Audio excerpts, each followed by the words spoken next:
La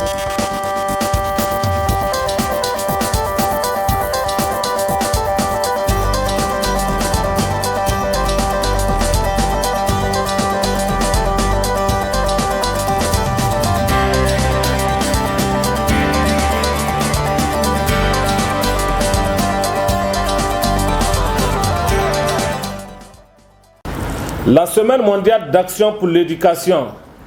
SMAE, célébrée chaque année, est l'un des événements les plus importants pour le mouvement de la société civile de l'éducation dans le monde entier. Cette année, nous célébrons les 20 ans de cette campagne sous le thème « Investir dans un monde juste, décoloniser le financement de l'éducation maintenant ». Le choix de ce thème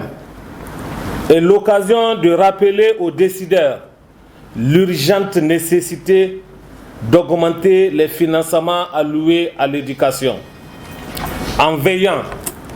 à ce qu'ils soient orientés vers les populations les plus à risque d'exclusion et en assurant leur transparence. Il est évident que l'éducation souffre d'un sous-financement chronique et que d'innombrables pays peinent à allouer le budget nécessaire à leur système éducatif ou à accorder à l'éducation la priorité financière que le secteur exige. C'est d'ailleurs compte tenu de la privatisation, de la commercialisation et de la marchandisation croissante de l'éducation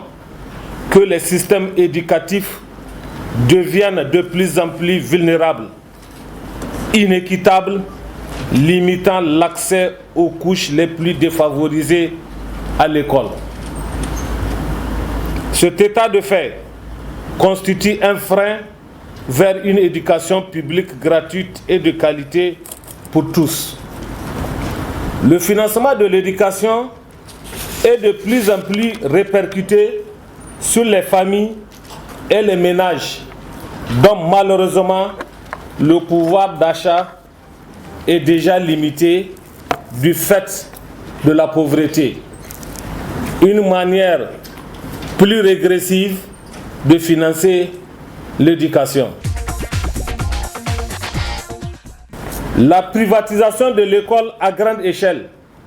est non seulement une grave violation des droits d'accès à l'école pour une écrasante majorité d'enfants, notamment des familles pauvres, mais aussi une voie d'exacerbation des inégalités sociales. Dans cette optique, l'objectif de développement durable ODD 4 relatif au droit à l'éducation ne sera pas réalisé d'ici 2030 sans une augmentation importante et ciblée du financement, en particulier dans les pays les plus en retard dans la réalisation de leur objectif d'une éducation de qualité pour tous et à tous les niveaux. À cet effet, pour faire la pression en faveur d'un programme de transformation et de décolonisation du financement de l'éducation, les communautés éducatives, les activistes,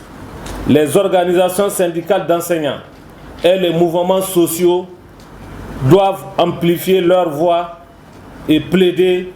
pour des actions qui peuvent améliorer le financement de l'éducation,